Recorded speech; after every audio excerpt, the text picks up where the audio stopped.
Hello and welcome to the Collapse Experiment. And today I am discussing the movie Headshot. Well, I was going to do this video inside, but I don't like looking at a camera. So, join me on another walk while I discuss Headshot, the 2017 film made in Indonesia. I believe it's by the same creative team as The Raid and The Raid 2. And, man, I watched it last night. I haven't been that out of my seat since probably The Raid 2. Action-packed, decent plot. I mean, come on, it's a story that we've all heard before. Guy washes up on shore, he's in a coma, shot in the head, has no memory of who he is. Yeah, I'm sorry, but when you're doing a plot from an old Steven Seagal, yeah, an old Steven Seagal movie. But you ever notice when it comes to Steven Seagal, nobody will argue that his early movies were shit. Because they weren't. They really weren't for the time, right? Only later did we learn, as he got cockier and fatter, what a fraud this fucker was. But, yeah, you know, his early stuff, okay. I'll give him that. But Headshot, definitely a better version of early Steven Seagal. For one, you had actual fight scenes. It wasn't some dude standing in place slapping a dude around. And the fight choreography, just as creative as The Raid and The Raid 2. The only difference, because the main character doesn't recall who he is, and he finds himself fighting off these guys with a expression on his face that says, "Who are you? And why are you trying to do this to me?" And then he doesn't understand why his body is reacting the way that it is. Muscle memory.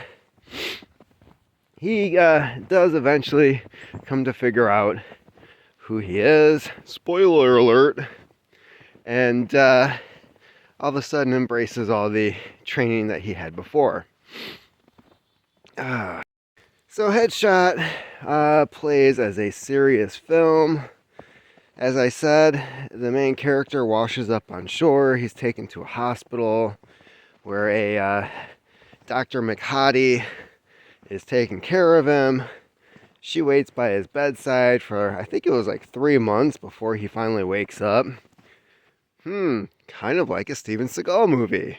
By the time he does wake up, the man who he worked for, a international, I'm guessing, drug and gun smuggler, from what some of the other characters mentioned in the film. This guy's been going around kidnapping orphans, training them to become lethal assassins that work for him. And, of course, the main character was one of them. This guy ends up escaping from prison, and that's the opening scene. From the very beginning, this movie's action-packed. You want to know what the hell is going on. How does this guy have that much control over this many people? Yada, yada, yada. And you get those answers. This movie was well done. You don't see that too much these days. And then the fight choreography, brutal. When there is CGI, the CGI is actually done well. But a lot of creative aspects to the fight scenes, the injuries, and at one point towards the end, if fight scenes are not your thing, but you're into a good movie with some plot, maybe a few other things pique your interest, there is one very creative scene where one of the women that he's fighting gets kicked in the head, and I'm just going to say it was a moment of genius on the director's part. It turns into a slow-mo where you get some very impressive boob jiggle.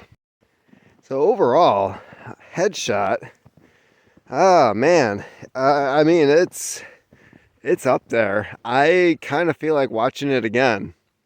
And usually with movies, I'm just kind of like, once I've seen it, I'm done with it. Move on to something else.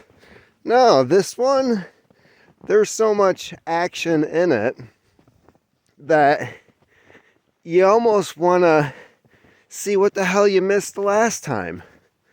And, when a movie is entertaining, shouldn't you have a desire to go see it again? Do you miss the days where you could have a movie come out and you wanted to just turn around and go back into the theater and say, I think it was just that good. Oh, there goes a deer. I hope that was a deer. That was running kind of fast. I'm going to have to check out those tracks. Might have been a coyote. It was really quiet too. But anyways. So yeah, this was one of those films. Now, I was fortunate enough to see not just The Raid, but The Raid 2 in theaters back in 2014. The Alamo in Kalamazoo was doing a double feature at midnight for the release of Raid 2, and you got to watch the Raid 1 right before it. So that was a good 6-hour endeavor, and I was not disappointed. I had already seen the Raid, but I was not going to complain about seeing it again. No, that was a deer. I'm seeing the tracks here now. That was a little deer. Pretty fast though. Anyways, so yeah, long live the Alamo. I still think that there should be some repercussions for the asshole that had that place closed so that they could bring in some Chinese run corporate bullshit. But hey, what can you do? Well, it's not deer season, but somebody's horny as hell. Yeah, so anyways, I would almost put Headshot up there with the Raid. Now, the downside is it's not teams of guys going at each other like the first two movies, right? So you don't have that level of action. You've got a series of one-on-one fights for the most part. There's some shootout scenes where there's, cops shooting at criminals or criminals killing cops. It's kind of all over the place with that. And to be honest, and I like this when it comes to movies that are trying to be creative, some of the scenes where a large group of people are taken out, they just kind of cut to the outside, and you might hear some like bangs and flashes to give you the idea as to what's going on.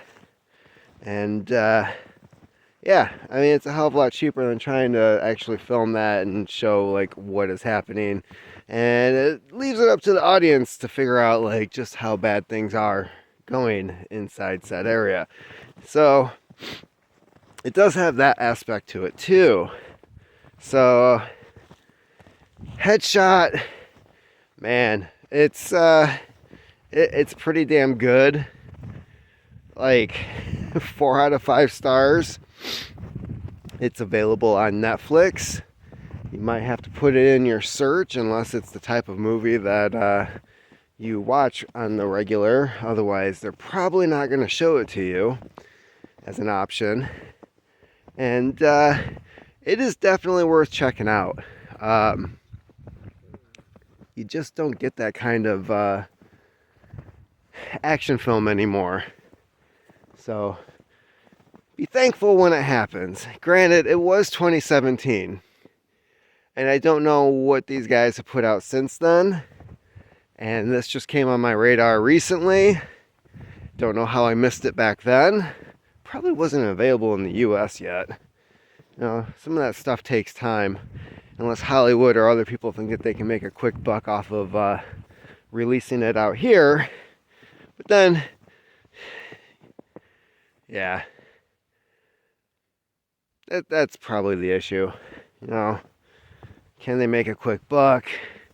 And I'm thinking Asian cinema, or I'm sorry, Indonesia's Pacific Islanders, uh, they're probably getting smart to the idea that, you know, there is a market, they can make a lot of money, and they're not going to sell the rights to any movie like that on the cheap. So, Headshot, Netflix, check it out. It's really damn good. I can almost guarantee that you'll enjoy it if you like action films and you haven't seen it. And if you haven't seen it, like me, what the hell are you doing with your time? Keep on typing.